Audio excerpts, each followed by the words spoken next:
జజాకల్లాహు ఖైర్. అల్హమ్దులిల్లాహి వహదా వస్సలాతు వస్సలాం అలా మల్లా నబీ అబాదా అమ్మబాద్ ఫఅఊదు బిల్లాహి మినష్ షైతానిర్ రజీం బిస్మిల్లాహిర్ రహమానిర్ రహీం వస్సలాము అలయ్యా యౌమ ఉలిద్దు వ యౌమ అమూతు వ యౌమ ఉబఅసు హయ్యా బిస్మిల్లాహిర్ రహమానిర్ రహీం రబ్బి ఇష్రహ్ లీ సద్రి వ యస్సిర్ లీ అమ్రీ వహ్లుల్ ఉఖ్దతం మిన్ లిసానీ యఫ్ఖహు ఖౌలీ. అనంత కరుణామయుడు, అపార కృపాశీలుడు, సర్వలోకాల సృష్టికర్త అయినటువంటి అల్లాహ్ పేరుతో ప్రారంభిస్తున్నాను.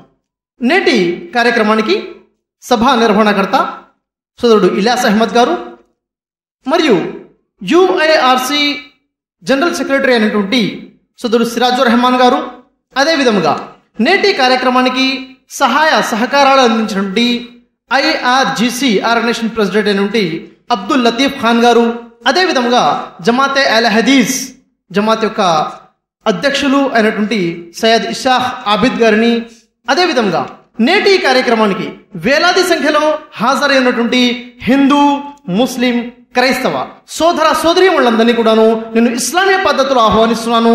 అస్సలాము అలైకుం వరహమతుల్లాహి వబరకాతు. దీని అర్థం సృష్టికర్త అయిన అల్లాహ్ యొక్క శాంతి మరియు శుభాలు మీ అందరి జీవితాలలో వర్షించుగాక. ఆమీన్ యా రబ్బుల్ ఆలమీన్.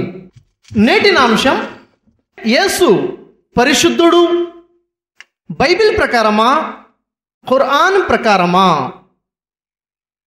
నేటి అంశం ఒక ప్రశ్న. అయితే యేసు పరిశుద్ధుడు అనే విషయం గురించి చర్చించే ముందు పరిశుద్ధుడు అనే పదం యొక్క అర్థం ఏంటో తెలుసుకుందాం. పరిశుద్ధుడు అనేటువంటి పదము పరిశుద్ధత అనేటటువంటి పదం నుండి వచ్చింది. పరిశుద్ధత అనే పదానికి వేరువేరు స్థాయిల్లో అర్థాలు ఉన్నాయి. ఉదాహరణకు పరిశుద్ధత అనే పదాన్ని దేవుణ్ణి ఉద్దేశించి వాడినట్లయితే ఆ పరిశుద్ధత యొక్క స్థాయి వేరుగా ఉంది. ఒకవేళ పరిశుద్ధత అనే పదాన్ని ప్రవక్తలను ఉద్దేశించి వాడినట్లయితే ఆ పరిశుద్ధత యొక్క స్థాయి వేరుగా ఉంది.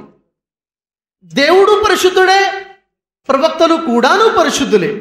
అయితే దేవుడు ఎలాంటి పరిశుద్ధుడు, ప్రవక్తలు ఎలాంటి పరిశుద్ధులు, ఈ విషయాన్ని తెలుసుకుందాం. ముందుగా దేవుడు ఎలాంటి పరిశుద్ధుడు అంటే సృష్టిలో ఉన్నటువంటి సమస్త సృష్టి కలిగి ఉన్నటువంటి సమస్త లోపాలను, సమస్త బలహీనతలకు అతీతుడే సృష్టికర్త అయినటువంటి దేవుడు పరిశుద్ధుడు. ఈ సృష్టి అంటే సృష్టికర్త అయిన దేవుణ్ణి మినహా ఉన్నది సమస్తము సృష్టి. ఈ సృష్టిలో ఉన్నటువంటి సమస్త బలహీనతలకు, లోపాలకి అతీతుడైనటువంటి పరిశుద్ధుడు దేవుడు.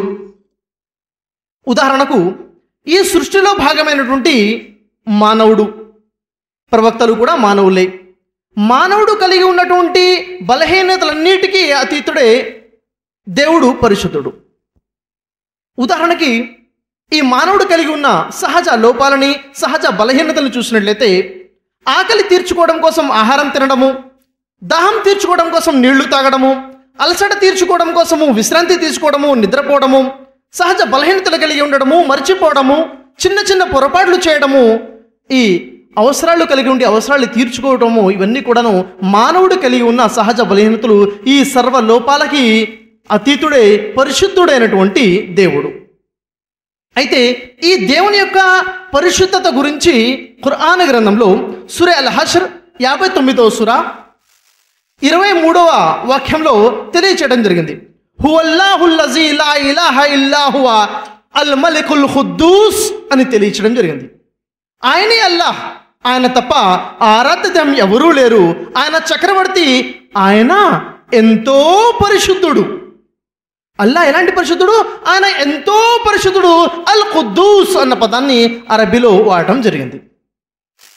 ఇదే విషయం మనం బైబిల్ గ్రంథాన్ని చూసుకున్నట్లయితే బైబిల్ గ్రంథంలో 1వ సమూయేలు 2వ అధ్యాయం 2వ వాక్యాన్ని మనం పరిశీలించినట్లయితే అక్కడ యెహోవా వంటి పరిశుద్ధ దేవుడు ఒకడునూ లేడు. చూడండి, దేవుడు ఎలాంటి పరిశుద్ధుడు? దేవుడు ఎంతో పరిశుద్ధుడు. ఆయన లాంటి పరిశుద్ధుడు మరొకడు లేడు. ఇది దేవుని యొక్క పరిశుద్ధత. ఇక సోదరులారా, రండి ప్రవక్తలు ఎలాంటి పరిశుద్ధులో తెలుసుకుందాం. ప్రవక్తలు దేవుడి లాంటి పరిశుద్ధులు మాత్రము కాదు. ప్రవక్తలు దేవుడిలాగా స్వతహాగా పరిశుద్ధులు కాదు, కానీ దేవునిచే పరిశుద్ధులు గావించబడిన వారు ప్రవక్తలు. ప్రవక్తలు కూడాను మానవులే కాబట్టి మానవ సహజ బలహీనతలు కలిగి ఉన్నవారు ప్రవక్తలు. ఉదాహరణకి ఆహారం తినడము, నీరు తాగడము, కనీస అవసరాలు తీర్చుకుంటూ ఉండటము, మర్చిపోవడము, చిన్న చిన్న పొరపాట్లు చేయడము, ఇలాంటి సహజ బలహీనతలు కలిగి ఉన్నవారు ప్రవక్తలు. అయితే మరి ఈ ప్రవక్తలు ఎలా పరిశుద్ధులయ్యా?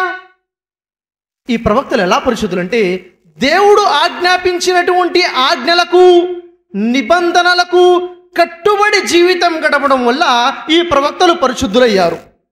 అయితే సోదర మహాశయులారా, ఈ ప్రవక్తలు అందరూ పరిశుద్ధులు. ఈ ప్రవక్తలలోని ఒకరే యేసు వారు. యేసు పరిశుద్ధుడు. యేసు పరిశుద్ధుడు అంటే యేసు ఒకరే పరిశుద్ధులా? యేసు మినహా ఇతర ప్రవక్తలు పరిశుద్ధులు కాదా అంటే ఖురాన్ దానికి సమాధానం చెప్తుంది. ఖురాన్ గ్రంథంలో సూరే అల్ అనామ్లో 6వ సూర 85వ వాక్యంలో చూసుకున్నట్లయితే అక్కడ అల్లాహ్ సుబ్హానహు వ తఆలా ప్రవక్తల యొక్క ప్రస్తావన చేసుకుంటూ అల్లాహ్ తెలియజేస్తున్నాడు, కుల్లు మినస్ సాలిహీన్, ఈ ప్రవక్తలలో ప్రతి ఒక్కడు కూడాను సద్వర్తన గలవాడే, మంచి ప్రవర్తన గల పరిశుద్ధుడే. కేవలం యేసువారే కాదు, ప్రవక్తలందరూ పరిశుద్ధులే. ఇదే విషయాన్ని బైబిల్ గ్రంథం కూడా తెలియచేయడం జరుగుతుంది. అపోస్తుల కార్యము 3వ అధ్యాయము 21వ వాక్యంలో చూసుకున్నట్లయితే, అన్నిటికీ కుదుటపాటు కాలము వచ్చునని ఆది నుండి దేవుడు తన పరిశుద్ధ ప్రవక్తల నోట పలికించెను. ఆది నుండి దేవుడు పంపిన ప్రవక్తలు ఎవరు? పరిశుద్ధ ప్రవక్తలు. ప్రవక్తలందరూ పరిశుద్ధులే అంటుంది బైబిల్ కూడాను. అయితే ఈ పరిశుద్ధమైనటువంటి ప్రవక్తలలో ఒకరే పరిశుద్ధుడైనటువంటి యేసు. అయితే సోదర మహాశయులారా, మరి యేసు పరిశుద్ధుడు బైబిల్ ప్రకారమా లేక ఖురాన్ ప్రకారమా అనే అంశం నేను చర్చించే ముందు, నేటి సమాజంలో కొంతమంది క్రైస్తవులు మరియు క్రైస్తవేతరులు ముస్లింల పట్ల కలిగి ఉన్నటువంటి ఒక అతిపెద్ద అపోహను దూరం చేయదలుచుకున్నాను. ఏమిటి అపోహ? యేసుని ముస్లింలు విశ్వసించరు, యేసు పట్ల ముస్లింలు నమ్మకాన్ని, విశ్వాసాన్ని కలిగి లేరు అనేటటువంటి అపోహ వీరిలో ఉంది. ఇది కేవలం అపోహ మాత్రమే, వాస్తవం కాదు. మరి వాస్తవం ఏమిటి? యేసుని తప్పకుండా విశ్వసించాలి అని బోధించేటటువంటి క్రైస్తవేతర ఏకైక ధర్మం ఇస్లాం. ఏ ముస్లిం కూడాను ముస్లిం కాజాలడు ఎప్పటి వరకైతే అతను యేసుని విశ్వసించడో. ముస్లిం సహోదరులు, ప్రపంచంలో నుండి ముస్లింలందరూ కూడాను యేసు వారిని తండ్రి లేకుండా, ఎలాంటి పురుష ప్రమేయము లేకుండా కన్యక అయినటువంటి మరియం గర్భంలో జన్మించారు అని విశ్వసిస్తున్నారు. ప్రపంచ ముస్లింలందరూ కూడాను ఖురాన్ బోధ మేరకు, ప్రవక్త ముహమ్మద్ సల్లల్లాహు అలైహి వసల్లం వారి బోధనల మేరకు యేసువారు ఒక ప్రవక్త అని, యేసువారు అల్లా యొక్క మెస్సయ్య, మసీహ్ అని, అల్లా యొక్క క్రీస్తు అని విశ్వాసాన్ని కలిగి ఉన్నారు. ప్రపంచ ముస్లిం అందరూ కూడాను యేసువారును ఉద్దేశించి యేసువారు అనేక అద్భుతాలు చేశారని, మరియు యేసువారు శిలువపై మరణాన్ని పొందలేదని, యేసువారు సజీవముగా ఆరోహణ అయ్యారని, యేసువారి రెండవ రాకడ ఉందని ముస్లిం సహోదరులు విశ్వసిస్తున్నారు. ప్రవక్త ముహమ్మద్ సల్లల్లాహు అలైహి వసల్లం తెలియజేశారు, ఎవరి చేతిలో అయితే నా ప్రాణం ఉన్నదో అతని సాక్షిగా ఎప్పటి వరకైతే మరియం కుమారుడైన ఈసా రాడో అప్పటి వరకు ప్రళయం సంభవించదు అని చెప్పారు. అంటే యేసువారి యొక్క రెండవ రాకడ ఉంది అని, యేసువారు రెండవ రాకడ జరగక ముందు ప్రళయం సంభవించలేదని ప్రవక్త ముహమ్మద్ సల్లల్లాహు అలైహి వసల్లం స్పష్టంగా తెలియజేశారు. నేడు ప్రపంచ ముస్లింలందరూ కూడాను యేసువారు రెండవ రాకడని విశ్వసిస్తున్నారు. అయితే నేటి అంశంలో యేసు పరిశుద్ధుడు అనే విషయంలో సమస్త ముస్లింలు విశ్వసించడమే కాకుండా ఆచరణాత్మకంగా యేసు పరిశుద్ధుడు అని, యేసు గౌరవ మర్యాదల్ని కాపాడే విషయంలో ఆచరణాత్మకంగా చూసుకుంటే క్రైస్తవుల కన్నా ముస్లింలే ఒక అడుగు ముందున్నారని చెప్పవచ్చు. ఒక అడుగు కాదు, 100 అడుగులన్నా 1000 అడుగులు ముందున్నారని చెప్పినా అది అతిశయోక్తి కాదు.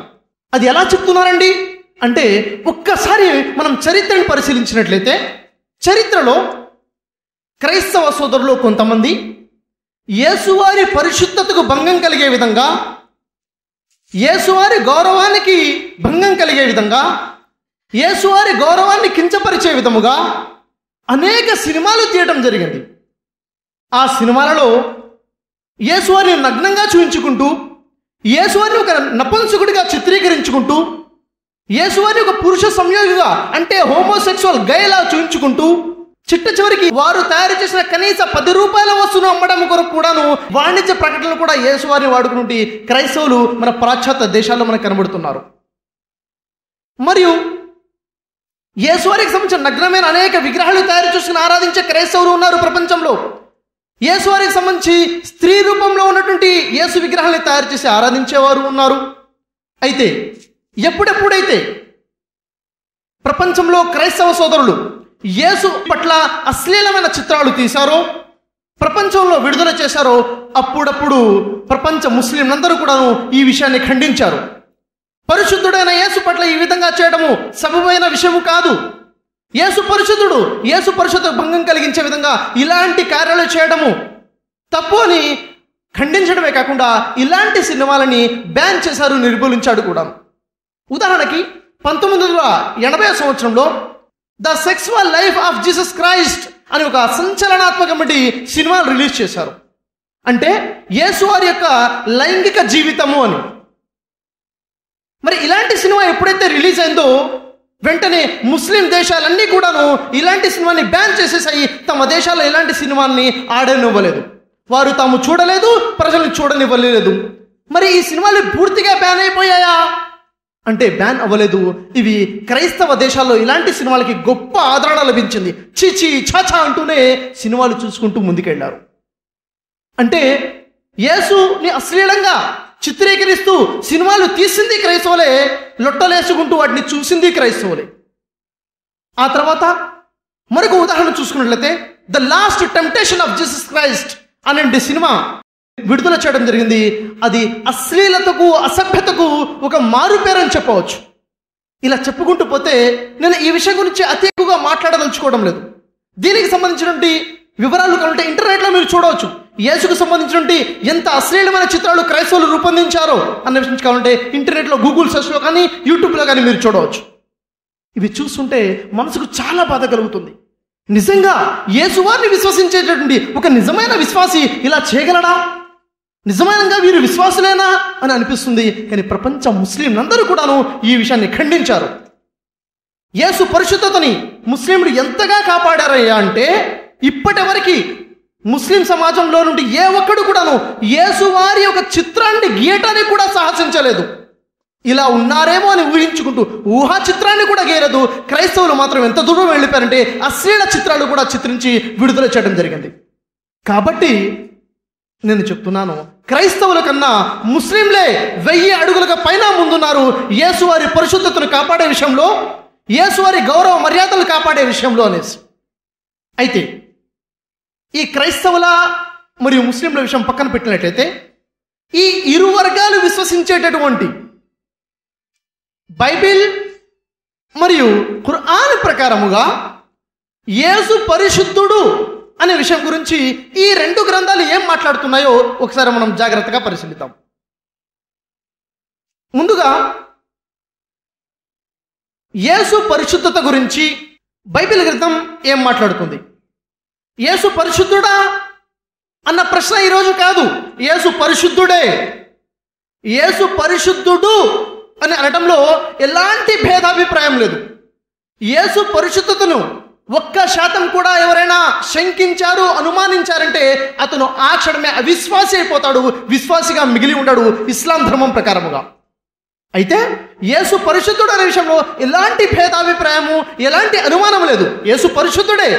మరి యేసు పరిశుద్ధుడు ఖురాన్ ప్రకారమా లేక బైబిల్ ప్రకారమా అనేది నేటి అంశం. ముందుగా బైబిల్ ప్రకారముగా యేసు పరిశుద్ధుడు అనే విషయం గురించి ముందుగా మాట్లాడదాం. యేసువారి జీవితంలో అన్నింటికన్నా ముందుగా యేసువారి పుట్టుకను గురించి మనం చూసినట్లయితే యేసువారు తండ్రి లేకుండా కన్యక గర్భంలో జన్మించడం జరిగింది. యేసువారికి తండ్రి లేరు కాబట్టి యేసువారికి వంశావళి ఉండదు, ఉండే అవకాశమే లేదు. నేను చెప్పిన ఈ విషయం అర్థమవ్వాలంటే అసలు వంశావళి అంటే ఏంటో తెలుసుకోవాలి. వంశావళి అంటే ఎవరి రేతస్సు బీజం ద్వారా జన్మించడం జరుగుతుందో అతని వంశావళి అని చెబుతారు. ఉదాహరణకు యాకోబు అలైహిస్సలాం, యాకోబు ఎవరి వంశావళి అంటే అబ్రహం వంశావళి అని చెప్పవచ్చు. అది ఎలాగా? అబ్రహం యొక్క రేతస్సు బీజము ద్వారా ఇస్సాకు పుట్టారు, ఇస్సాకు యొక్క రేతస్సు ద్వారా ఇక్కడ యాకోబు పుట్టారు. కాబట్టి యాకోబు యొక్క వంశావళి అబ్రహం నుండి ఇస్సాకు, ఇస్సాకు నుండి యాకోబు అని చెప్పవచ్చు. మరి యేసువారి వంశావళి, యేసువారికి తండ్రి లేరు కాబట్టి యేసువారికి వంశావళి లేదు. అయితే పరిశుద్ధుడైనటువంటి యేసుని వంశావళి లేనటువంటి యేసుకి బైబిల్లో చూసినట్లయితే బైబిల్ గ్రంథంలో మత్తయి సువార్త 1వ అధ్యాయం 1 నుండి 16 వాక్యాలు చూసినా కానీ, లూకా సువార్త 3వ అధ్యాయం 24 నుండి 38 వాక్యాలు చూసినా కానీ యేసువారికి ఒక వంశావళిని ఇవ్వడం జరిగింది. యేసువారికి బైబిల్ ఇచ్చినటువంటి, బైబిల్లో మనకి కనబడుతున్నటువంటి వంశావళి ఏమిటి అని చూసుకున్నట్లయితే మీరు నా చేతిలో చూస్తున్నారు, ఇంత పెద్ద చాంతాడంత వంశావళిని అంటగట్టారు యేసువారికి. వంశావళి లేనటువంటి యేసుకి వంశావళిని అంటగట్టి దాదాపుగా 75 మంది తండ్రులని యేసువారి వంశావళిలో చేర్చడం జరిగింది.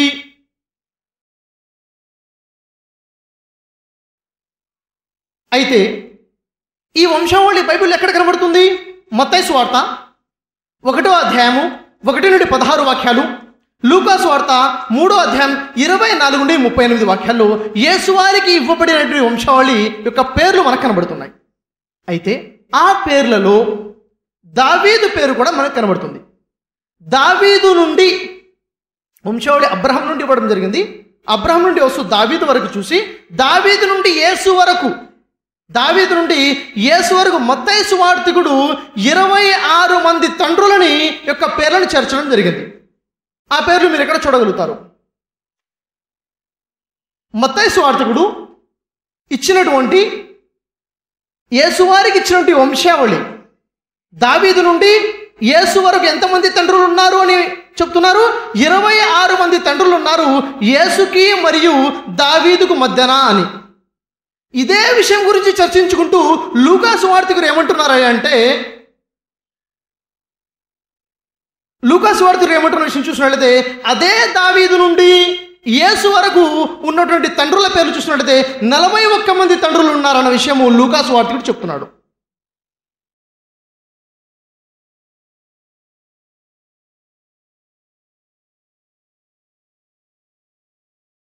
అయితే ఇక్కడ ప్రశ్న ఏమిటంటే, పరిశుద్ధాత్మే మత్తయి సువార్తికుడిని ప్రేరేపించి అదే పరిశుద్ధాత్మే లూకా సువార్తికుడిని ప్రేరేపించి రాసినట్లయితే మరి ఇక్కడ 26 మంది తండ్రులు ఎందుకు ఉన్నారు, ఇక్కడ 41 మంది తండ్రులు ఎందుకు వచ్చారన్నది ఒక ప్రశ్న ఇక్కడ ఉత్పన్నమవుతుంది. అయితే మరొక విషయం ఇక్కడ మీరు గమనించవచ్చు. అదేమిటి?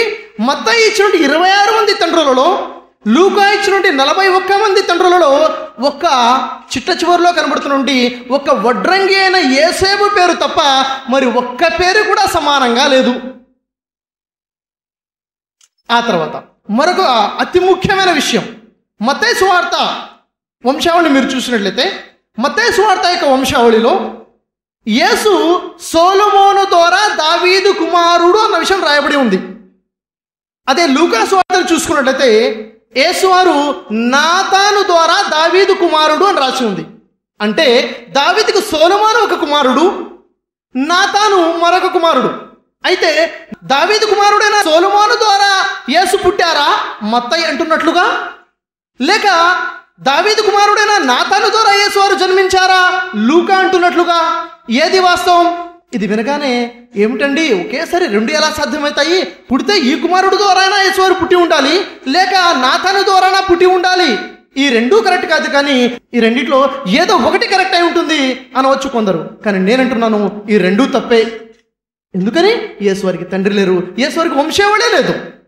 ఎవరైనా ఒక వ్యక్తి తన వంశం గురించి, తన వంశాల గురించి ఎలా చెప్పుకుంటారు? నేను ఫలానా వ్యక్తి కుమారుణ్ణండి, నేను ఫలానా వ్యక్తి మనవణ్ణి అని చాలా గర్వంగా గొప్పగా చెప్పుకుంటారు వంశావళి గురించి. ఏ వ్యక్తి కూడాను నేను ఫలానా వ్యభిచారి యొక్క మనవణ్ణండి, నేను ఫలానా వ్యభిచారి యొక్క కుమారుణ్ణి చెప్పుకుంటాడా? ఎంత మాత్రం చెప్పుకోడు. ఎవరైనా ఒక వ్యక్తి యొక్క వంశావళి గురించి చెప్పుకుంటున్నాడంటే ఎంతో హుందాతనంగా, ఎంతో గొప్పగా ఉంటేనే వంశావళి గురించి మాట్లాడడం జరుగుతుంది, వంశావళి గురించి గొప్పగా చెప్పుకోవడం జరుగుతుంది. అయితే యేసువారికి వంశావళిని అంటగట్టినట్టుగా అతిపెద్ద చాంతాడంత వంశావళి అయితే బైబిల్లో కనబడుతుంది. మరి ఆ వంశావళి ఎలాంటి వంశావళి ఇచ్చారు, ఎలాంటి వంశావళి బైబిల్లో రాయబడి ఉందంటే చెప్పడానికే చాలా సిగ్గేస్తుంది. అనేకమైన వ్యభిచారులని, వేశ్యలని యేసు యొక్క వంశావళిలో చేర్చి యేసు పరిశుద్ధతకు భంగంగా వాటిల్లే విధంగా చేయటం జరిగింది బైబిల్ నుండి ఈ వాక్యాలు. ఉదాహరణకు చూసుకున్నట్లయితే బైబిల్ గ్రంథంలోని మత్తయి సువార్త 1వ అధ్యాయము 3వ వాక్యాన్ని మనం చూసినట్లయితే అక్కడ ఒక వాక్యం కనబడుతుంది. ఏమిటా వాక్యము? యూదా తామరునందు పెరసును కనెను. యూదా తామరునందు పెరసును కనెను. ఈ పెరసుతోనే యేసువారు పుట్టడం జరిగింది. వంశావళి కొనసాగుతుంది. అయితే సోదరులారా, అసలు ఈ యూదా ఎవరు, ఈ తామరు ఎవరు?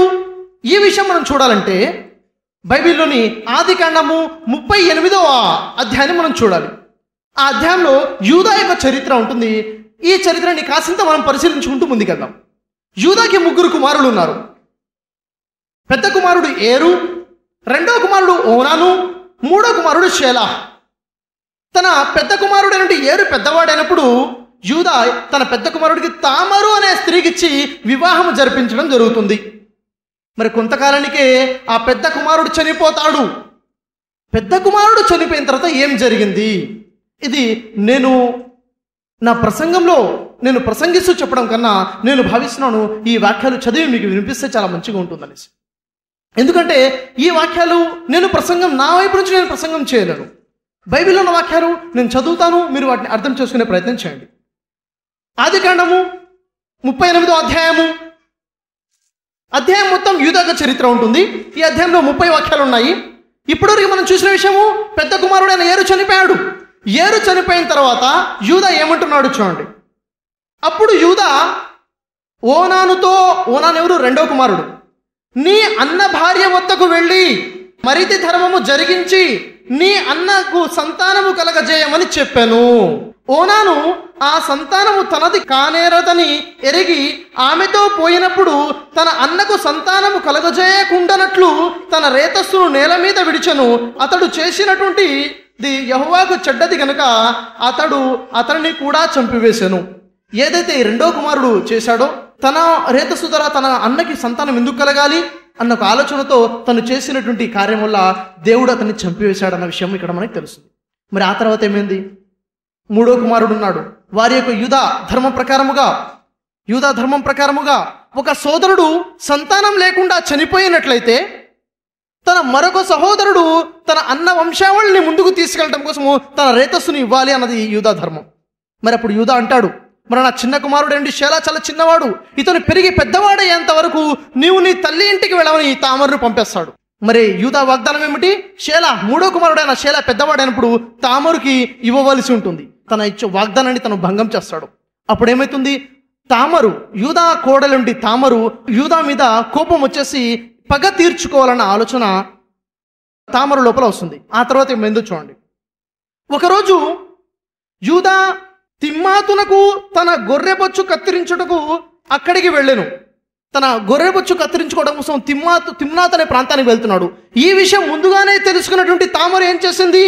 అప్పుడు తామరు అంటుంది, షేలా పెద్దవాడైనప్పుడు తాను అతనికి ఇవ్వబడకుండా చూచి తన వైద వస్త్రములను తీసివేసి ముసుగు వేసుకొని శరీరమంతయు కప్పుకొని తిమ్నాతుకు పోవు మార్గంలో నుండు ఏనాయు అను దారంలో కూర్చొని ఉండెను. యూదా ఆమెను చూసి ఆమె తన ముసుగమును కప్పుకొని ఉన్నందున వేశ్య అనుకొని ఆ మార్గమున ఆమె దగ్గరకు పోయి ఆమె తన కోడలని తెలియక నీతో పోయేదను రమ్మని చెప్పాను. అందుకు ఆమె నీవు నాతో వచ్చిన ఎడల నాకేమి ఇచ్చదవని అడిగెను.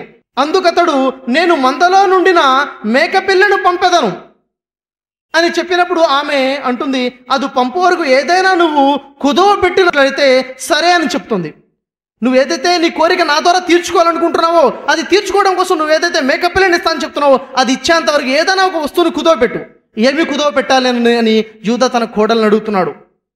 తన కోడని తామరని అడుగుతాయి. తామర అంటుంది, నీ ముద్రను దాని దారమును నీ చేతికరను ఇక్కడ కుదవ పెట్టుము అన్నప్పుడు యూదా తన చేతికరను తన దారమును తన ముద్రను అక్కడ కుదవ పెట్టి ఆమెతో పోయెను.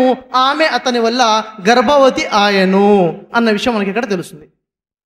అంటే మామ అయినటువంటి యూదా ద్వారా కోడలు అయినటువంటి తామరు గర్భవతి అయింది. మరి ఆ తామరు గర్భవతి అయి కవలల్ని ప్రసవించడం జరుగుతుంది. ఆ కవలలో ఒకడే పెరసు. యూదా తామరనందు పెరసును కనెను. ఈ పెరసయే యేసు యొక్క వంశావళి. ఈ పెరసు ద్వారానే యేసు వారు పుట్టారని బైబిల్ చెప్తుంది. మత్తయి సువార్త 1వ అధ్యాయంలో.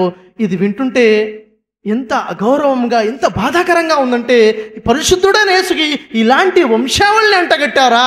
ఇలాంటి అగౌరవమైనటువంటి వంశావళి గురించి యేసు వారికి వ్రాయబడిందంటే ఇది వినటానికి చాలా బాధాకరమైన విషయం. అయితే సోదర మహాశయులారా, మరి యేసువారి వంశావళి గురించి మరొక విషయం మనం చూసినట్లయితే మత్తయి సువార్త 1వ అధ్యాయము 6వ వాక్యంలో మనం చూసినట్లయితే ఆ 6వ వాక్యంలో ఉరియా భార్య అయినటువంటి బెత్షెబు యందు దావీదు సొలొమోనును కనెను అన్న వాక్యం కనబడుతుంది. ఈ వాక్యం వినగానే ఆశ్చర్యం అనిపించవచ్చు. ఎందుకని ఉరియా భార్య అయినటువంటి బెత్షెబా యందు దావీదు సొలొమోనును కన్నాడు? ఉరియా భార్య యందు దావీదు సొలొమోనును కనటం ఏంటి అంటే దీనికి సంబంధించిన చరిత్ర మనం చూసినట్లయితే బైబిల్ గ్రంథంలో 2వ సమూయేలు 11వ అధ్యాయము 2 నుండి 5 వాక్యాలు చదివినట్లయితే ఇక్కడ విషయం తెలుస్తుంది. అసలు దావీదు బెత్షెబా యందు కుమారుని ఎలా కన్నాడు అన్న విషయం చూసుకున్నట్లయితే నేను ఇక్కడ నుండి ఈ 5 వాక్యాలు చదువుతాను, చాలా జాగ్రత్తగా వినండి. అయితే గత ఇతర వాక్యాల్లాగా ఈ వాక్యాలను కూడా నేను మీకు ప్రసంగ రూపంలో చెప్పవచ్చు, కానీ చెప్పడం కోసం నాకు మనసు రాక ఈ వాక్యాలు చదువుతున్నాను మీ ముందు. ఒకానొక దినమున ప్రొద్దుగుంగిన వేళ దావీదు పడక మీద నుండి లేచి రాచనగరి మిద్దె మీద నడుచుచు పైనుండి చూచుచుండగా స్నానము చేయు ఒక స్త్రీ అతనికి కనబడెను. ఆమె బహు సౌందర్యవతి అయి ఉండుట చూచి దావీదు దాని సమాచారము తెలుసుకొనుటకై ఒక దూతను పంపెను. అతడు వచ్చి ఆమె ఏలియాయు కుమార్తెయు హిత్తీయుడకు ఉరియాకు భార్య అయి ఉన్న బెత్షెబా అని తెలియచేయగా దావీదు దూతల చేత ఆమెను పిలిపించెను. ఆమె అతని యొద్దకు రాగా అతడు ఆమెతో శయనించెను.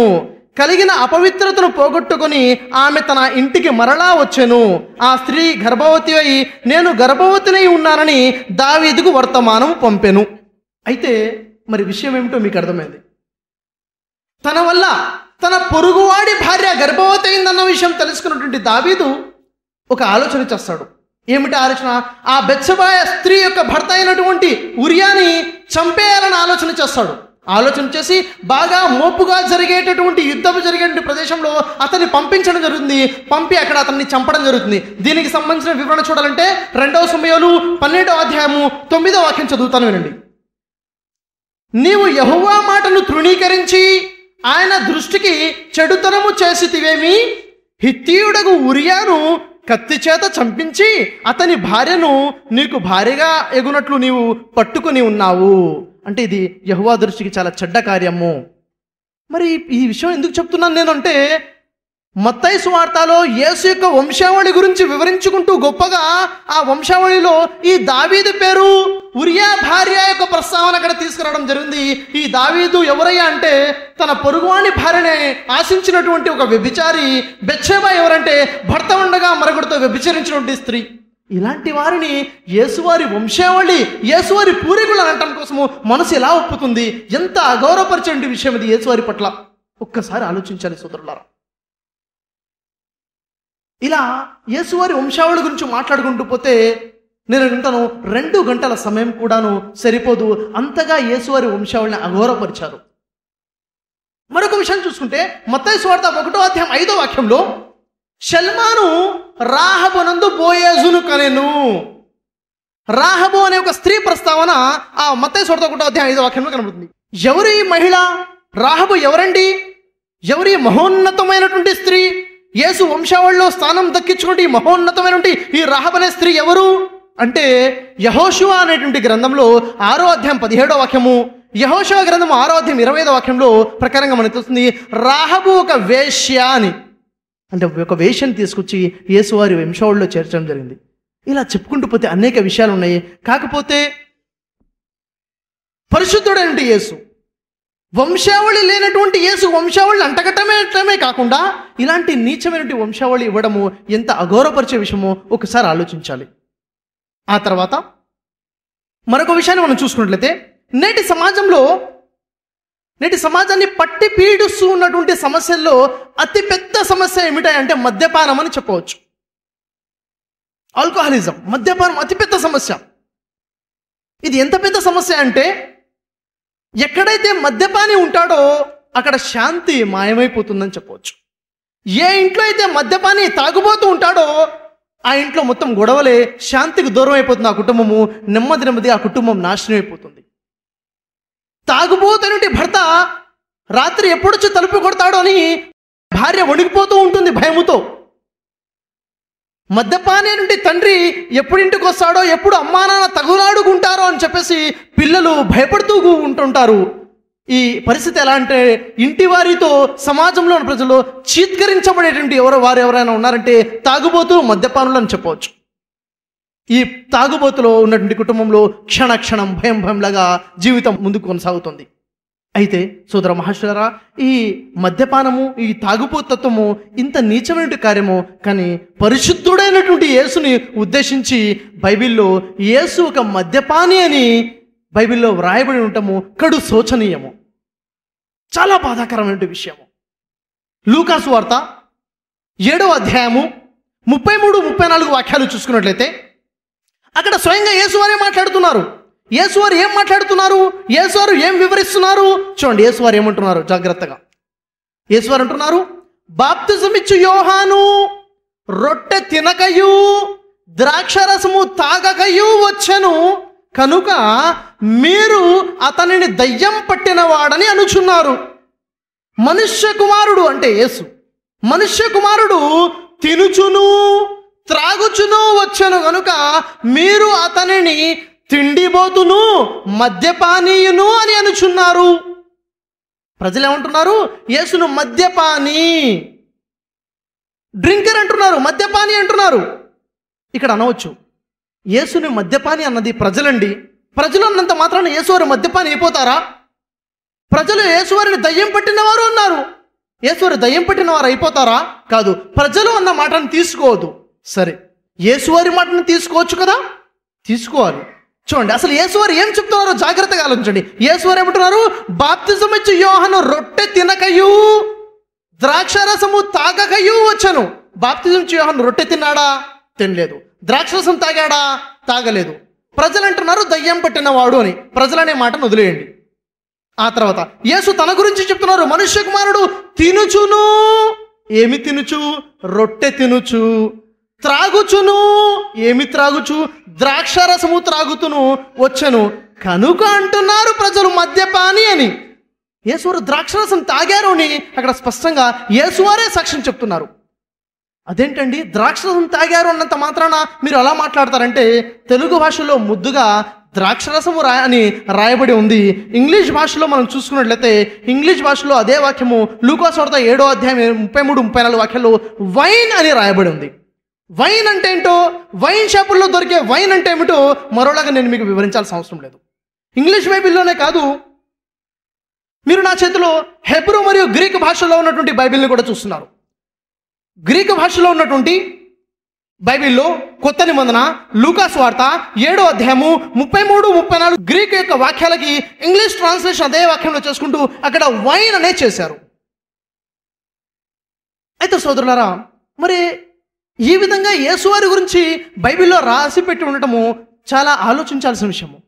ఒకవేళ యేసువారు మద్యపానియా అని ఒక నిజమైన విశ్వాసిని అడిగితే, ఉదాహరణకి నన్ను ఎవరైనా అడిగితే నేను చెప్తాను, యేసువారు మద్యపాని కాదు, ఇది నా విశ్వాసం. యేసువారు ద్రాక్షరసం తాగి ఉండరు. బైబిల్లో అలా రాయబడి ఉంది, బైబిల్లో అలా రాయబడి ఉంది. కానీ వాస్తవానికి యేసువారు మద్యపాని అయ్యి ఉండరు. యేసువారు పరిశుద్ధులు, దేవుని యొక్క ప్రవక్త. ఆ తర్వాత మరొక విషయాన్ని మనం చూసుకున్నట్లయితే, ఈ ద్రాక్షరసం గురించి బైబిల్లో ఏం చెప్పబడి ఉంది? ద్రాక్షరసం అంటే అది కేవలం పండ్ల రసమేనా, గ్రేప్ జ్యూస్ మాత్రమేనా అంటే, ఈ ద్రాక్షరసం గురించి బైబిల్ ఏముంటుందో ఒకసారి చూడండి. సామెతల గ్రంథము 23వ అధ్యాయము 20వ వాక్యంలో చూసుకున్నట్లయితే, ద్రాక్షరసము తాగువారితో సహవాసము చేయకుము. ఎవరైతే ద్రాక్షరసం తాగుతాడో అతనితో సహవాసం చేయకూడదు. ఒకవేళ ద్రాక్షరసం అంటే ఫ్రూట్ జ్యూసే అయితే, గ్రేప్ జ్యూసే అయితే ఎందుకు సహవాసం చేయకూడదు? ఒకసారి ఆలోచించండి. ద్రాక్షరసము తాగువారితో సహవాసము చేయకూడదు. మరి అదే సామెతల గ్రంథము 20వ అధ్యాయము 1వ వాక్యాన్ని చూసుకున్నట్లయితే, ద్రాక్షరసము వెక్కిరింతలు పాలు చేయును, మద్యము అల్లరి పుట్టించును. మద్యం ఏ విధంగా అయితే అల్లరి పుట్టిస్తుందో, ద్రాక్షరసము అక్కడ వెక్కిరింతలు పాలు చేస్తుంది. కాబట్టి సామెతల గ్రంథము 23వ అధ్యాయము 31 నుండి 33 వాక్యాలు అక్కడ చూసినట్లయితే అక్కడ చెప్పడం జరుగుతుంది, ద్రాక్షరసము త్రాగుటకు ఎంత రుచిగా ఉండినను దాని వైపు చూడకము. ఒకవేళ నువ్వు దాని వైపు చూస్తే ఆ పిదప అది సర్పం వలె కాటేస్తుంది, కట్లపాము వలె కాటివేస్తుందని చెప్పడం జరిగింది. ఏమిటది? ద్రాక్షరసము. మరి అలాంటి ద్రాక్షరసము యేసువారు తాగి ఉంటారంటే ఎంత మాత్రము తాగి ఉండరు. కానీ బైబిల్ అంటుంది యేసువారు ద్రాక్షరసం తాగారు అని, వైన్ తాగారని. అయితే బైబిల్లో 1వ కొరింథీ 6వ అధ్యాయము 9 నుండి 11 వాక్యాలు చదివితే, మద్యపాని దేవుని రాజ్యానికి వారసుడు కానేరడు. మరి బైబిల్ ఎక్కడ ఎలా చిత్రీకరించిందంటే, యేసువారు ఏ స్థితికి దిగజాచారంటే, యేసువారు దేవుని రాజ్యానికి వారసుడు అవడానికి కూడా అర్హత లేని విధిగా ఇక్కడ చిత్రీకరించినట్టుగా మనకు కనబడుతుంది. మరొక విషయం చూస్తున్నట్లయితే, సమాజంలో ఎవరైనా ఒక వ్యక్తి తను తాగి చెడిపోతున్నాడంటే, ఏమోలే తాగాడు చెడిపోయాడు అతని ఇష్టం అన్నట్టుగా వదిలేస్తాం. ఎవరైనా ఒక వ్యక్తి తను తాగడమే కాకుండా ప్రజలకు కూడా తాపుతున్నాడు అంటే, ప్రజలను కూడా చెడగొడుతున్నాడు అంటే ఒకసారి ఆలోచించండి. ఇలాంటి విషయమే యేసువారి పట్ల ఉన్నట్టుగా బైబిల్లో విషయం మనకు కనబడుతుంది. ఉదాహరణకి అది ఎలాగంటే, యోహాను సువార్త 2వ అధ్యాయము 3 నుండి 10 వాక్యాలు చదివినట్లయితే, అక్కడ యేసువారు తన శిష్యులతో పాటు ఒక వివాహపు విందుకు వెళతారు. వివాహపు విందుకు హాజరవడం జరుగుతుంది. ఆ విందులో ద్రాక్షరసము తయారు చేసి, అంటే వైన్ తయారు చేసి ప్రజలందరికీ తాపుతూ ఉంటారు. మరి ప్రజలందరికీ తాపుతుంటే వైన్ మధ్యలో అయిపోయింది. వైన్ అయిపోయినప్పుడు అక్కడ యేసువారి తల్లి అయినటువంటి మరియా యేసువారి దగ్గరికి వచ్చి అక్కడ తెలియచేసింది, అక్కడ వైన్ అయిపోయింది, ద్రాక్షరసం అయిపోయింది అన్న విషయం తెలియచేసినప్పుడు యేసువారు అంటారు, ఇక్కడ ఉన్నటువంటి బాణలలో నీళ్లతో నింపుము అని చెప్పినప్పుడు అక్కడ ప్రజలందరూ కూడా బాణలలో అన్ని నీళ్లతో నింపడం జరుగుతుంది. ఆ నీళ్లని యేసువారు ద్రాక్షరసములాగా మార్చారు. ఇంగ్లీష్ బైబిల్లో చూసినట్లయితే ఆ నీళ్ళని వైన్ లాగా యేసువారు మార్చారు. మరి వైన్లా మార్చిన తర్వాత వైన్ ప్రజలందరికీ తాపడం జరుగుతుంది. ఆ విందుకి, ఆ పార్టీకి వచ్చినట్టు ఒక చీఫ్ గెస్ట్ ఉంటాడు, ప్రధాని, చీఫ్ గెస్ట్. ఆ చీఫ్ గెస్ట్కి ప్రధాని కూడాను అక్కడ ఆ ద్రాక్షరసం యేసు తయారు చేసినట్టు ద్రాక్షరసం పోస్తే ఆ ప్రధాని ఏమంటున్నాడు చూడండి. అతను ద్రాక్షరసం తాగి ఏమంటున్నాడు? యోహాను సువార్త 2వ అధ్యాయము 10వ వాక్యం చూసినట్లయితే ఆ ప్రధాని అంటున్నాడు, పెళ్లి కొడుకును పిలిచాడు. పెళ్లి కొడుకుతో అంటున్నాడు, ప్రతివాడును తన విందులో ముందు మంచి ద్రాక్షరసము పోసి ప్రజలందరూ మత్తుగా ఉండినప్పుడు, అంటే ద్రాక్షరసం తాగితే ఏమొస్తుంది? మత్తు వస్తుంది. ప్రజలందరూ మత్తుగా ఉండినప్పుడు జబ్బు ద్రాక్షరసము పోస్తాడు. కానీ నువ్వు మాత్రము ఇదివరకే మంచి ద్రాక్షరసము ఉంచుకుని ఉన్నావని చెప్తున్నాడు. అంటే ఆ విందులో ముందు పోసిన ద్రాక్షరసము మంచిదే, అప్పుడు తయారు చేసి పోస్తున్నట్టు ద్రాక్షరసము కూడా మంచిదే. మంచిదే అంటే మత్తు కలిగించేది అని అర్థం.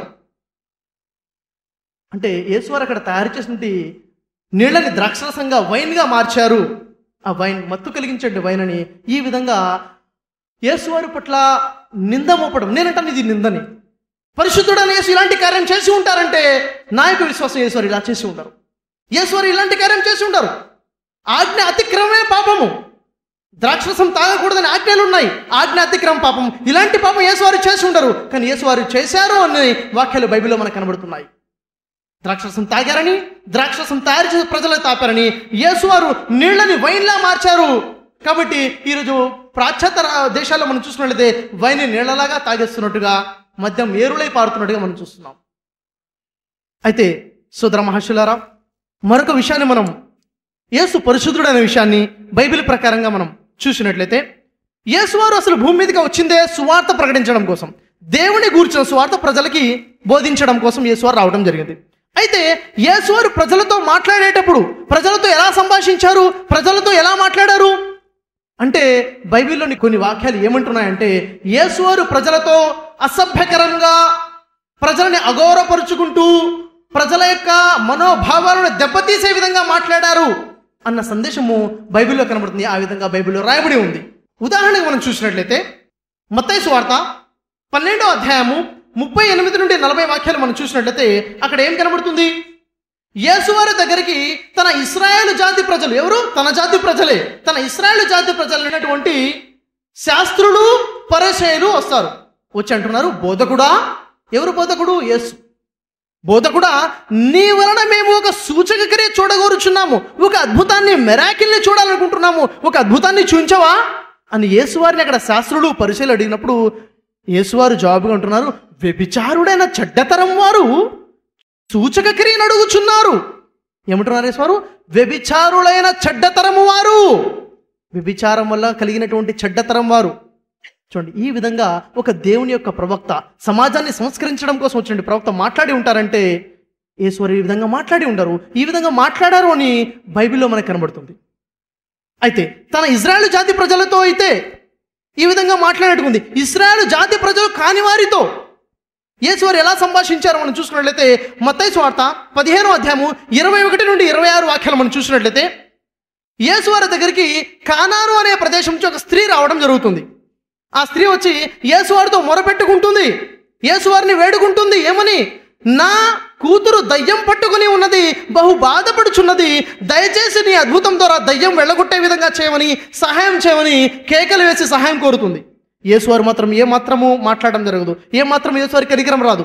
అంతలో యేసువారి శిష్యులు వస్తారు, ఆమె కేకలు వేయటం చూసి యేసువారితో ప్రాధేయపడతారు, యేసువారిని వేడుకుంటారు, ఆమెను పంపివేయండి అనేసి. యేసువారు అంటారు, నేను ఇశ్రాయేలు ఇంటి వారైనా నశించిన గొర్రెల వద్దకే తప్ప మరి ఎవరి వద్దకు నేను పంపబడలేదు. నా సువార్త, నా సందేశము, నా అద్భుతాలు, నా మహిమలు ఎవరి కోసము? ఇశ్రాయేలు జాతి వారు నశించిన వారి కోసం మాత్రమే, ఎవరి కోసం నేను పంపబడలేదు అన్నారు.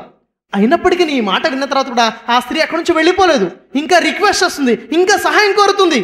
అప్పుడు యేసువారు అంటారు, యేసువారు ఏమంటున్నారు? పిల్లల రొట్టెలు తీసుకొని కుక్క పిల్లలకు వేయుట నాకు యుక్తము కాదు కదా. పిల్లలు ఎవరు? ఇశ్రాయేలు ప్రజలు.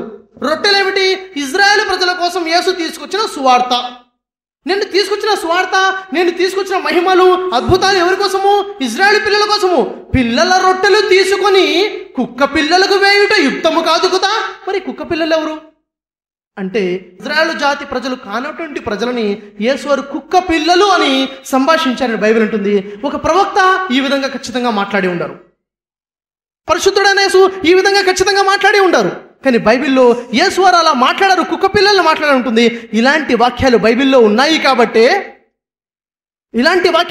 ఉన్నాయి కాబట్టే నేడు సమాజంలో కొంతమంది క్రైస్తవ బోధకులు ఇలాంటి వాక్యాలు చేసే గౌరవప్రదమైనటువంటి భారతదేశానికి అనేక సేవలు అందించినటువంటి శాస్త్రవేత్తలు నా ఇంటి కుక్క పిల్లలు అని సంభాషిస్తున్నారు, ప్రసంగిస్తున్నారు.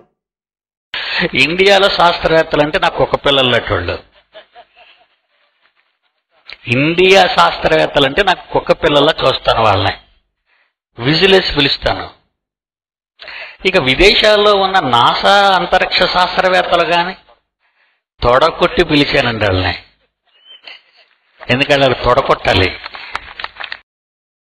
మరొక విషయం చూసుకున్నట్లయితే మరి యేసువారు తన శిష్యులకు బోధిస్తున్నారు, మీరు నేను ఇచ్చిన సువార్త తీసుకెళ్లి ప్రజలకు బోధించండి, నా బోధనలు తీసుకెళ్లి ప్రజలకు బోధించండి, కానీ సత్య తిరస్కారులకు అన్యులకు బోధించకుడి. ఎవరికి బోధించవద్దు? సత్య తిరస్కారులకు నా స్వార్థ బోధించవద్దు, అన్యులకు నా స్వార్థ బోధించవద్దు అని చెబుతూ యేసువారు అంటున్నారు మత్తయి సువార్త 7వ అధ్యాయము 6వ వాక్యంలో, పరిశుద్ధమైనది ఏమిటి? సువార్త. పరిశుద్ధమైనది కుక్కలకు పెట్టకుడి, మీ ముత్యములను అంటే మీ వాక్యములను పందులకు వేయకుడి. యేసువారు ఇక్కడ కుక్కలు పందులని సంభాషిస్తున్నారు. ఎవరిని యేసువారు ఈ విధంగా సంభాషిస్తున్నారు? అక్కడ సత్య తిరస్కారాలని అన్నుల్ని యేసువారు కుక్కలు పందులు అన్నారన్నట్టుగా బైబిల్ అంటుంది. ఒక నిజమైన దైవ ప్రవక్త పరిశుద్ధుడైన యేసు ఈ విధంగా ఎప్పటికీ మాట్లాడి ఉండరు. ఇది నా యొక్క విశ్వాసం, ప్రతి ముస్లిం యొక్క విశ్వాసం కూడాను. పరిశుద్ధుడైన యేసు ఈ విధంగా మాట్లాడి ఉండరు. కానీ యేసువారు ఈ విధంగా ప్రజలతో సంభాషించారని, వ్యభిచారులైన చెడ్డతరం వారని, కుక్కలని, పందులని, కుక్క పిల్లలని సంభాషించారని బైబిల్లో వ్రాయబడి ఉంది. నిజంగా యేసువారి యొక్క పరిశుద్ధతకు ఒక భంగం వాటిల్లేటువంటి పని ఇక్కడ కనబడుతుంది. యేసువారి పరిశుద్ధతను భంగం కలిగే విధంగా, యేసువారిని కించపరిచే విధంగా ఇక్కడ మనకి సందేశం కనబడుతుంది. ఇది చాలా బాధాకరమైన విషయము, కడు శోచనీయమైన విషయం ఇది. ఆ తర్వాత మరి యేసువారి కన్న తల్లి నుండి మరియవారి గురించి చూసినట్లయితే, యేసువారు తన తల్లి పట్ల, కన్న తల్లి పట్ల ఎలా వ్యవహరించారు, తన కన్న తల్లితో ఎలా మాట్లాడారు, ఎలా ప్రవర్తించారు అనే విషయాన్ని చూసుకున్నట్లయితే, తన కన్న తల్లితో కూడా అసభ్యకరంగా మాట్లాడారు, అసభ్యకరంగా ప్రవర్తించారన్న విషయమే బైబిల్లో మనకు కనబడుతుంది. యేసు పరిశుద్ధతకు భంగం కలిగే విధంగా. ఉదాహరణకి మత్తయి సువార్త 12వ అధ్యాయము 46 నుండి 50 వాక్యాలు చూసుకున్నట్లయితే, అక్కడ యేసువారు కొంతమంది జనసమూహముతో కూర్చొని మాట్లాడుచున్నారు. అప్పుడు యేసువారి తల్లి మరి యేసువారి సహోదరులు వచ్చి బయట ఎదురు చూస్తూ ఉన్నారు యేసువారితో మాట్లాడాలని. ఈ విషయము ఒక వ్యక్తి వచ్చి యేసువారికి చెప్తారు, నీ తల్లియును నీ సహోదరులను బయట వేచి ఉన్నారు నీతో మాట్లాడవలనని అన్నప్పుడు యేసువారు ఏమంటారంటే, ఆ వ్యక్తి వైపు చూసి, ఎవరు నా తల్లి, నా తల్లి ఎవరు అని యేసువారు మాట్లాడినట్టుగా బైబిల్లో వాక్యం కనబడుతుంది. మత్తయి సువార్త 12వ అధ్యాయం 46 నుండి 50 వాక్యాలు మనం పరిశీలించినట్లయితే, ఈ భూమి మీద అతి గౌరవప్రదమైనటువంటి స్థానము కన్న తల్లిది. కన్న తల్లి యొక్క ప్రాధాన్యత తెలిసినటువంటి ఒక వ్యక్తి నిజానికి అదే సందర్భం ఎదురైతే ఏమి చేసి ఉండాలి? నీ యొక్క కన్న తల్లి వచ్చి బయట ఎదురు చూస్తున్నది అంటే వెంటనే అక్కడ నుంచి యేసువారు లేచి బయటకు వెళ్ళి తన కన్న తల్లిని స్వాగతించుకుని లోపలికి తీసుకొచ్చి మాట్లాడాలి ఉండాలి. లేదు, అక్కడ సువార్తలో నిమగ్నమే ఉన్నారు, బిజీగా ఉన్నారు, కనీసము ఎవరితోనైనా పిలిపించుకోవాలి లోపలికి మాట్లాడడం కోసము. లేదు, అంతకన్నా బిజీగా ఉన్నారు, సువార్తలో నిమగ్నమై ఉన్నారు, చెప్పాలి, కాసేపు ఎదురు చూడమని చెప్పాలి, కాసేపు వేచి ఉండండి, నా సువార్త తర్వాత నేను వస్తాను అని చెప్పాలి. లేదు, చాలా బిజీగా ఉంటే చెప్పాలి, ఇప్పుడు మాట్లాడడం కుదరదు, వెళ్ళండి, తర్వాత మాట్లాడదాను పంపించాలి. ఎవరు నా తల్లి అని మాట్లాడుతున్నారు అంటే ఇది ఒక ప్రవక్తకి సబబైన విషయమేనా? నిజంగా యేసువారు ఇలా మాట్లాడి ఉంటారా అనేది ఒక ప్రశ్న ఉత్పన్నమవుతుంది. యేసువారు మాత్రం ఇలా మాట్లాడి ఉండరు. సరే, ఆ కింది వాక్యాలు చదివి అనవచ్చు. లేదండి, ఆ మాట అన్న తర్వాత యేసువారు తన శిష్యుల వైపు చూసి, తన జనుల వైపు చూసి అంటున్నారు, నా నిజమైన తల్లి మీరే, నా నిజమైన సహోదరులు మీరే. అంటే విశ్వాసులను చూసి నా తల్లి నువ్వే, నా సహోదరులు నువ్వే అంటే మరియమలసం అన్యురాలా? మరియవారు అవిశ్వాసురాలా? కాదే.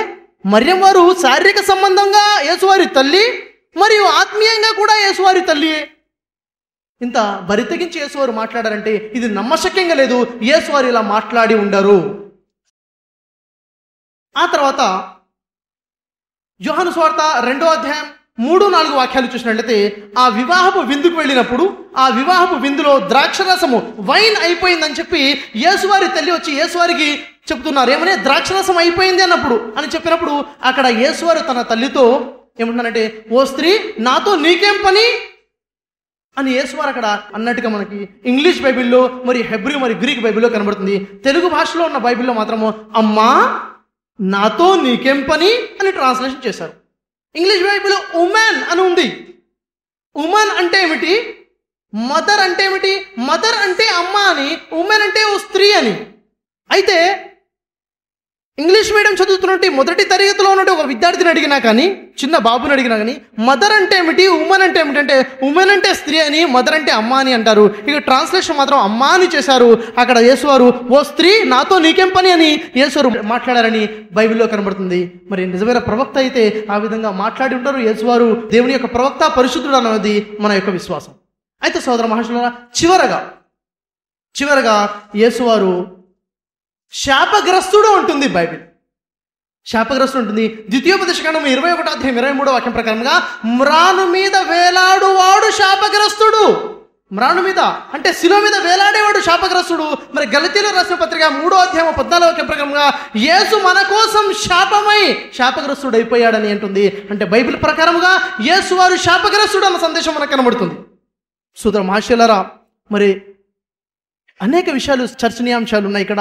కానీ మాట్లాడుకుంటే కొన్ని విషయాలను చూస్తున్నట్లయితే యేసువారు పుట్టుక నుంచి, వంశావళి నుంచి, దేవుని ఆజ్ఞల్ని అతిక్రమించకుండా ఉండే విషయం నుంచి, బోధించే విషయం నుంచి, తల్లితో మాట్లాడే విషయం నుంచి అన్ని విషయాలు చూసుకున్నా కానీ యేసువారు పరిశుద్ధతకు భంగం కలిగే విధంగా ఓ సందేశం మనకి ఇక్కడ కనబడుతుంది. మరి ఈ ప్రశ్నకి క్రైస్తవ బోధకులు సమాధానం చెప్పాల్సిన బాధ్యత వారి మీద ఉంది. ముఖ్యంగా మేమే బైబిల్ పండితులము, బైబిల్ జ్ఞానం మాకే తెలుసు అని డబ్బాలు కొట్టుకునేటువంటి ఎవరైతే పండితున్నారో వారి మీద బాధ్యతగా ఉంది. ఈ వాక్యాలు ఇలా ఎందుకు రాయబడి ఉన్నాయన్న విషయానికి సమాధానం చెప్పాల్సిన బాధ్యత వారి మీద తప్పకుండా ఉంది. ఆ తర్వాత నేటి అంశంలోని రెండో భాగం, యేసు పరిశుద్ధుడు ఖురాన్ ప్రకారమా అనే విషయాన్ని మనం చూసుకున్నట్లయితే ఖురాన్ గ్రంథంలో యేసువారి పరిశుద్ధత గురించి ఖురాన్ ఏమంటుంది? ఖురాన్ గ్రంథంలో సూరే ఆలే ఇమ్రాన్ 3వ సూర 45 నుండి 48 వాక్యాలు చూసినా, మరియు సూరే మరియం 19వ సూర 19వ వాక్యం నుండి 33 వాక్యాలు చూసినా కానీ అక్కడ యేసువారు పుట్టుకల గురించి వివరించడం జరుగుతుంది. యేసువారు ఎలా పుట్టారు అనే విషయం. ఈ వివరణ కాస్త మీకు వివరించే ప్రయత్నం చేస్తాను. మీకు అవకాశాన్ని బట్టి తప్పకుండా ఖురాన్ గ్రంథాన్ని మీరు తీసుకుని ఖురాన్ గ్రంథంలోని సూరే ఆలే ఇమ్రాన్ మీరు చదవండి. సూరే ఆలే ఇమ్రాన్ అంటే ఎవరు? ఇమ్రాన్ అంటే యేసువారి తాతగారి పేరు ఇమ్రాన్. ఆలే ఇమ్రాన్ అంటే ఇమ్రాన్ యొక్క వంశము అనేసి యేసువారి యొక్క పూర్వీకుల గురించి ఖురాన్ చాలా చక్కగా బోధించడం జరుగుతుంది. మరి సూర్య మరియం అని 19వ సూర యేసువారి తల్లిగారి పేరు మీద ఒక అధ్యాయమే ఖురాన్లో కనబడుతుంది. మరి ఈ వాక్యాలను మనం పరిశీలించినట్లయితే కన్యక అయినటువంటి, పెళ్లి కానటువంటి కన్యక అయినటువంటి మరియం అలైహిస్సలాం దగ్గరికి అల్లా తరపు నుంచి ఒక దైవదూత ప్రత్యక్షం అవడం జరుగుతుంది. ఒక దైవదూత ప్రత్యక్షమై మరియం అలైహిస్సలాంతో ఇలా చెప్తున్నారు, దేవుడి యొక్క ఆజ్ఞ యొక్క శుభవార్తను నేను నీకు వినిపించడం కొరకు వచ్చాను. దేవుని వైపు నుంచి నీకు ఒక శిశువు పుట్టబోచున్నాడు, నువ్వు గర్భవతివై ఒక కుమారుణ్ణి కనబోతున్నావు అనే శుభవార్తను నేను ఇవ్వడానికి వచ్చాను అని మరియం అలైహిస్సలాంకి ఆ దైవదూత చెప్పగానే మరియం అలైహిస్సలాం వెంటనే ఆశ్చర్యపడుతుంది. ఓ అల్లాహ్, ఓ నా ప్రభువా, ఇది ఎలా జరుగుతుంది? నన్ను ఏ పురుషుడు కూడా తాకలేదే అన్నప్పుడు మరియం అలైహిస్సలాంకి జవాబు ఇవ్వబడుతుంది, అది అలాగే జరుగుతుంది. దేవుడు అల్లా ఏదైనా ఒక విషయాన్ని చెయ్యాలి అని నిర్ణయించుకున్నప్పుడు దాన్ని కేవలం అయిపో అంటాడు, అది అయిపోతుంది. అల్లా ఎంత గొప్పవాడు, ఏదైనా ఒక విషయాన్ని చెయ్యాలి అనుకున్నప్పుడు అయిపో అంటాడు, అది అయిపోతుంది అని సమాధానం ఇవ్వబడుతుంది. నువ్వు ఒక మగ శిశువుని గర్భం దాల్చి ఆ మగ శిశువుని కంటావు, అతనికి ఈసా అనే పేరు పెడతావు అని శుభవార్త దైవదూత మరియం అలైహిస్సలాంకి శుభవార్త వినిపించడం జరిగింది. ఆ తర్వాత మరియం అలైహిస్సలాం తన గర్భమున మగ శిశువుని దాల్స్తుంది. ఆ తర్వాత ఆ ప్రాంతం నుండి దూర ప్రాంతానికి మరియం అలైహిస్సలాం వెళ్ళిపోతారు. అక్కడ ప్రసవ వేదన పడేటువంటి మరియం అలైహిస్సలాం ఒక ఖర్జూరపు చెట్టు నీడన వచ్చి చేరతారు.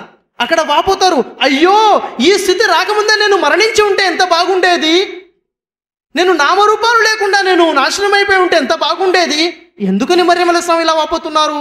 ఎందుకయ్యా అంటే ఇంత నీతిమంతులు ఉన్నటువంటి వంశంలో, ఇంత గౌరవప్రదులు ఉన్నటువంటి వంశంలో, ఇంత మంచి వంశంలో ఉన్నటువంటి నేను పెళ్లి కాకుండా కుమారుని కంటే సమాజం ఏమంటుంది, ఇలాంటి పరిస్థితి వచ్చింది అని చెప్పి ఒక సంశయము తను వాపోతున్నప్పుడు దైవదూత అక్కడ ప్రత్యక్షమై మరియం అలైహిస్సలాంకి ధైర్యం ఇవ్వడం జరుగుతుంది. ఓ మరియం, నీవు ఏ చెట్టు నీడలో అయితే ఉన్నావో ఆ ఖర్జూరపు చెట్టు మొదలను కాసింత ఊపు, అల్లా పైనుండి నీకు అప్పుడే పండినట్టు ఖర్జూర పళ్ళను రాలుస్తాడు, వాటిని తిను. మరియు నీ దగ్గరలో, నీ సమీపంలో అల్లా ఒక సెలయేరును ఏర్పాటు చేయడం జరిగింది, పుట్టించడం జరిగింది. ఆ సెలయేరు నుండి నీళ్లు తాగు, నీ కళ్ళను చల్లబరుచుకో. ఎవరైనా ఈ దారి గుండా వెళుతూ నిన్ను మాట్లాడిస్తే నువ్వు వారితో స్పష్టంగాను, నేను ఈరోజు అల్లా కోసము మౌనవ్రతం వహించాను, నేను ఈరోజు ఎవరితో మాట్లాడను అను. ఆ తర్వాత అలాగే జరిగింది. ఒక మగ శిశువుని ప్రసవించడం జరుగుతుంది. మగ శిశువుని కన్న తర్వాత ఈసా అలైహిస్సలాం యేసువారిని మరియం అలైహిస్సలాం కన్న తర్వాత కొంతకాలానికి ఆ బాబుని తీసుకుని తన జాతి ప్రజల వద్దకు వచ్చింది. తన జాతి ప్రజల వద్దకు మరియం అలైహిస్సలాం రాగానే తన జాతి ప్రజలందరూ కూడా చూసి ఆశ్చర్యపోయారు, ఇదేమిటి విడ్డూరము, పెళ్లి కాకుండానే ఈ మా శిశువుని తీసుకొచ్చింది, ఎంత ఘోరమైన పాపం చేసింది అని ఒకరికొకరు అందరికీ విషయం తెలిసిపోతుంది. చెప్పుకుంటూ అందరూ గుమ్ముగూడతారు, అంటున్నారు, ఓ హారూన్ సోదరి, ఏమిటి ఇంత చెడ్డ పని చేశావు? నీ తండ్రి చెడ్డవాడు కాదే, నీ తల్లి నీతి బాహ్యమైన నడతగలది కాదు కదా అన్నప్పుడు మరియం అలైహిస్సలాం ఏమీ మాట్లాడకుండా ఉయ్యాలలో ఉన్నటువంటి తన కుమారుడు వైపు సైగ చేస్తుంది. సైగ చేసే ప్రజలు అంటారు, మేమందరము నిన్ను ప్రశ్నిస్తుంటే నువ్వు బాబు వైపు సైగ చేస్తావేంటి? బాబు ఏం మాట్లాడతాడు? ఆ చిన్న పసిబాబుతో మేమేం మాట్లాడాలి అన్నప్పుడు వెంటనే ఒక అద్భుతం జరుగుతుంది. ఏమిటా అద్భుతం? ఉయ్యలలో ఉన్నటువంటి పసిబాబు మాట్లాడటం మొదలు పెడతాడు. యేసువారు మాట్లాడుతున్నారు. పసిబాబుగా ఉండి యేసువారు మాట్లాడుతున్నారు. ఖురాన్ అంటుంది, ఏమంటున్నారు యేసువారు? ఖాల ఇన్ని అబ్దుల్లా, నేను అల్లా దాసుణ్ణి, ఆతానియల్ కితాబా, నాకు దేవుడు దైవ గ్రంథాన్ని ప్రసాదించాడు, వజఅలని నబియా, దేవుడు నన్ను ప్రవక్తగా నియమించాడు, నేను ఎక్కడ ఉన్నా నన్ను శుభవంతుడిగా చేశాడు, నా తల్లి హక్కును నెరవేర్చేవాడిగా చేశాడు, నేను పుట్టిన రోజున, నేను మరణించే రోజున, నేను తిరగ రేపబడే రోజున నా మీద శాంతి ఉంటుంది. ఈ విధంగా యేసువారు మాట్లాడటం మొదలుపెట్టారు. చూడండి, ఎంత సంఘటన వింటుంటే మనకి అర్థమయ్యే విషయం ఏమిటంటే, యేసువారు తండ్రి లేకుండా దేవుని యొక్క ఆజ్ఞ ద్వారా పుట్టడం జరిగింది, స్పష్టంగా తెలుస్తున్నటువంటి విషయం. అయితే యేసు ఎవరి కుమారుడు అంటే, ఖురాన్లో ఎక్కడైతే ఈసా అనే పేరు వస్తుందో, యేసు అనే పేరు వస్తుందో, ఈసా ఇబ్ను మరియం, ఈసా ఇబ్ను మరియం అనే వాక్యం కనబడుతుంది. ఈసా ఇబ్ను మరియం అంటే యేసు మరియం కుమారుడు, యేసు మరియం కుమారుడు, యేసు మరియం కుమారుడు అనే సందేశమే ఖురాన్లో కనబడుతుంది. తండ్రి లేడు కాబట్టి మరియం కుమారుడు యేసువారిని ఖురాన్లో అల్లా సుబ్హానహు వ తఆలా తెలియచేయడం జరుగుతుంది. అయితే యేసువారి వంశావళి గురించి ఖురాన్లో ఏముంది అంటే, ఎలాంటి వంశావళిని కూడాను ఖురాన్ యేసువారికి అంటగట్టలేదు. వంశావళి గురించి ఖురాన్లో ఏం లేదు. ఎందుకు? యేసువారికి వంశావళి లేదు కదా. కానీ యేసువారి యొక్క పూర్వీకుల గురించి మాట్లాడుతుంది. యేసువారి యొక్క పూర్వీకులు ఎవరు? ఇంతకుముందు మనం చూసినటువంటి వాక్యంలో సూర్య మరియం 19వ సూర 28వ వాక్యంలో చూసుకున్నట్లయితే, మరియం అలైహిస్సలాం ఆ మగ శిశువుని యేసుని ఎత్తుకుని తన జాతి ప్రజలకు వచ్చినప్పుడు ప్రజలేమంటున్నారు? ఓ హారూన్ సోదరి, నీ తండ్రి చెడ్డవాడు కాదే, నీ తండ్రి చెడ్డవాడు కాదు కదా, నీ తల్లి నీతి బాహ్యమైన నడతగలది కాదు కదా. అంటే యేసువారి తల్లి, యేసువారి అమ్మమ్మ, యేసువారి తాతయ్య ఎవరు? చెడ్డవారు కాదు, నీతి బాహ్యమైన నడతగలవారు కాదు అని స్పష్టంగా ఖురాన్ యేసు పరిశుద్ధతను కొనియాడుతుంది. యేసువారి పూర్వీకుల గురించి చాలా గొప్పగా పరిచయం చేస్తుంది. పూర్వీకుల గురించి ఖురాన్ గ్రంథంలో సూర ఆలే ఇమ్రాన్ 3వ సూర అంటే ఇమ్రాన్ యొక్క సంతతి గురించి తెలియచేయడం జరిగింది. అదేవిధంగా మరియు యేసువారి యొక్క తల్లిగారు పేరేంటి మరియం పేరు నుంచి ఖురాన్ గ్రంథంలో 19వ సూర ఒక సూర అనే ఒక అధ్యాయమే ఉంది. అంటే ఖురాన్లో 2 అధ్యాయాలు మనకు కనబడుతున్నాయి.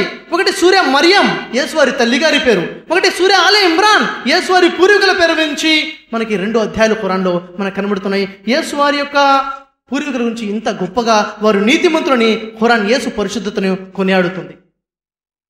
ఆ తర్వాత మరి యేసువారి యొక్క స్థానము దేవుని వద్ద, ఈసా అలైహిస్సలాం యొక్క స్థానం దేవుని వద్ద ఎలా ఉంది, ఏ స్థానంలో ఉన్నారంటే ఇక్కడ మనం ఒక విషయం చూడాలి. సూర ఆలే ఇమ్రాన్లో 3వ సూరాలో 45వ వాక్యంలో యేసువారు తెలియచేస్తున్నారు, వమినల్ ముఖర్రబీన్, యేసువారు దేవునికి సామీప్యంలో ఉన్నటువంటి దాసుడు, దేవునికి అతి దగ్గరగా ఉన్నటువంటి దాసుడు యేసువారు. మరియు వమినస్ సాలిహీన్, ఆయన సత్యసంధుడు, దేవుని ఆజ్ఞ అతిక్రమం చేసేవాడు కాదు అంటుంది. దేవుని ఆజ్ఞ ఏమిటి?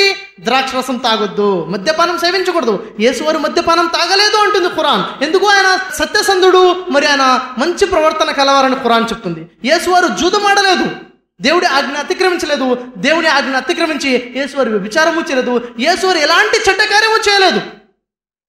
ఖురాన్ ప్రకారముగా యేసువారు పరిశుద్ధులు. యేసు యొక్క స్థానము దేవుని వద్ద ఏమిటంటే దేవుని యొక్క సామీప్యంలో ఉన్నటువంటి దాసులు. ఇంతకుముందు మనం బైబిల్ చూసాము.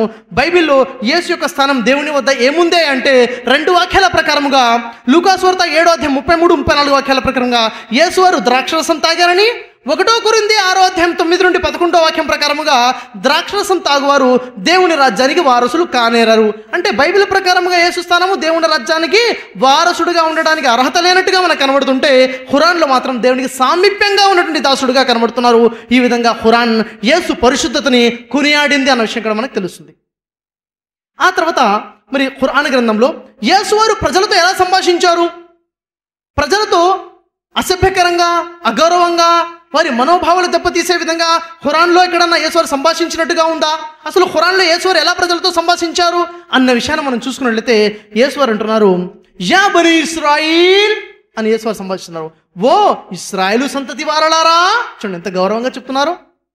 ఎక్కడ కూడా యేసువారు వ్యభిచార సంతానమా అని అన్నట్టుగా ఖురాన్ అనటం లేదు.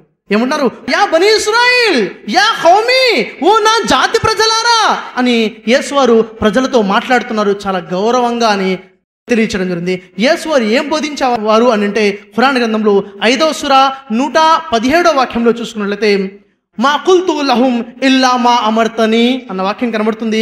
యేసువారు దేవుడు ఆజ్ఞాపించిన విషయాలే తప్ప మరి ఏ విషయం బోధించేవారు కాదు. దేవుడు ఏం బోధిస్తారు? మంచి మాటలు, ఆ విషయాలు యేసువారు ప్రజలకు బోధించేవారు. యా బనీ ఇస్రాయిల్, ఓ నా జాతి ప్రజలారా, ఒక గౌరవప్రదంగా యేసువారు సంభాషించారు అన్న విషయము ఖురాన్లో కనబడుతుంది. ఆ తర్వాత ఖురాన్ గ్రంథంలో మనం చూసుకున్నట్లయితే ప్రపంచంలో నుండి ముస్లిం మరియు క్రైస్తవుల యొక్క విశ్వాసం ప్రకారంగా యేసువారు అద్భుతాలు చేశారు. ఈ విషయాన్ని ప్రతి ముస్లిం నమ్ముతున్నారు, ప్రతి క్రైస్తవుడు నమ్ముతారు. అయితే యేసువారు తన జీవితంలో చేసినటువంటి అద్భుతాలలో మొట్టమొదటి అద్భుతం ఏమిటి? యేసువారు తన జీవితంలో చేసిన మొట్టమొదటి అద్భుతం ఏమిటంటే ఖురాన్ అంటుంది. ఖురాన్ గ్రంథంలో సూర మరియం 19వ సూరా 27 నుండి 33 వాక్యాలు మనం పరిశీలించినట్లయితే తన తల్లి ఆ పశు శిశువుని తీసుకుని తన జాతి ప్రజలకు వచ్చినప్పుడు ఆ జాతి ప్రజలందరూ కూడా యేసు తల్లి మీద నింద మోపుతారు.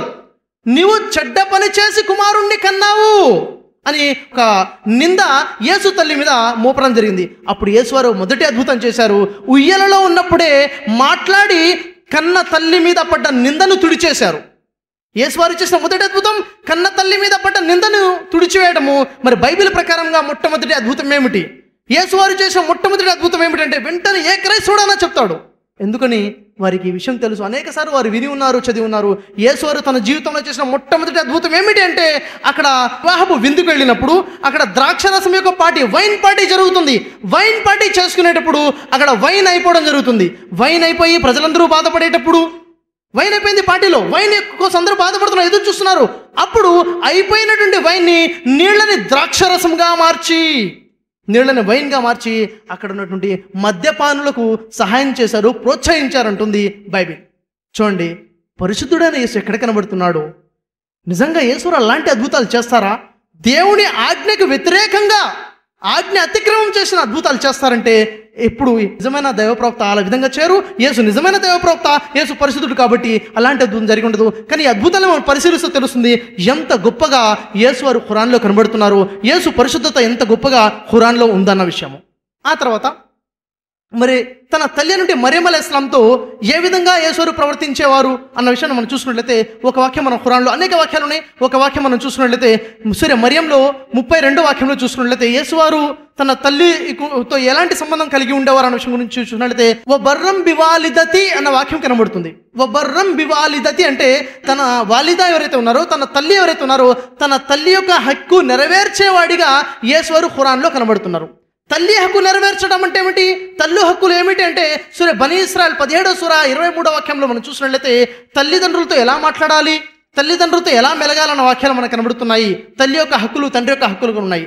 అంటే తల్లితో చీత్కరించుకుంటూ మాట్లాడకూడదు, తల్లితో అసహనంగా మాట్లాడకూడదు, తల్లితో చీదరించుకుంటూ మాట్లాడకూడదు, తల్లితో మర్యాదపూర్వకంగా మెలగాలి, తల్లిదండ్రులతో గౌరవ మర్యాదలతో మాట్లాడాలి. అంటే యేసువారు ఇలా తన తల్లితో మాట్లాడారన్న విషయము, తన తల్లి యొక్క హక్కు నెరవేర్చారన్న విషయము ఇక్కడ మనకి స్పష్టంగా కనబడుతుంది. ఆ తర్వాత సోదరులారా అనేక విషయాలు ఖురాన్లో యేసు పరిశుద్ధత గురించి మనకు కనబడుతున్నాయి. చివరిగా ఒక విషయం నేను మీకు తెలియజేస్తాను. అదేమిటంటే ఏ విషయం అయితే ఉందో యేసు శాపగ్రస్తుడు, యేసు శిలువ మీద వేలాడాడు, దానివల్ల యేసు శాపగ్రస్తుడయ్యాడంటే ఖురాన్ దాన్ని ఖండిస్తుంది. యేసు శాపగ్రస్తుడు కాదు, యేసు శాపగ్రస్త మరణం పొందలేదు అని ఖురాన్ అంటుంది. సూర నిసా 4వ సూర 157, 158 వాక్యంలో చూసుకున్నట్లయితే వకౌలిహిం ఇన్నా ఖతల్నల్ మసీహ ఈసా ఇబ్ను మరియమ వమా ఖతలుహు వమా సలబుహు అన్న వాక్యం కనబడుతుంది. వారు అంటున్నారు మేము మర్యం కుమారుడైన యేసు అనే దైవప్రవక్తను చంపాము అని. వాస్తవానికి వారు ఆయన చంపను లేదు, శిలువపై ఎక్కించను లేదు అని స్పష్టంగా ఖురాన్ అంటుంది. యేసు శిలువపై మరణించలేదంటే శాపగ్రస్త మరణం పొందలేదు, మొదటి విషయం. ఆ తర్వాత మరి యేసువారి నుంచి ఖురాన్ గ్రంథంలో 19వ సూర 33వ వాక్యంలో మనం చూసుకున్నట్లయితే అక్కడ యేసువారు తెలియజేస్తున్నాడు. యేసువారి గురించి అక్కడ ఉంటే విషయం ఏమిటంటే యేసువారు పుట్టినటువంటి రోజున,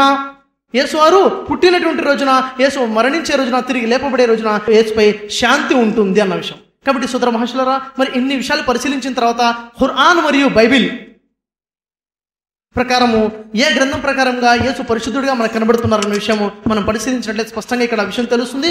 కాబట్టి చివరగా నేను ఒక విషయం మీకు తెలియచేయాలనుకుంటున్నాను. అదేమిటంటే ఇక్కడ నా ముందు ఒక 2 నీళ్ల కుండలు ఉన్నాయి.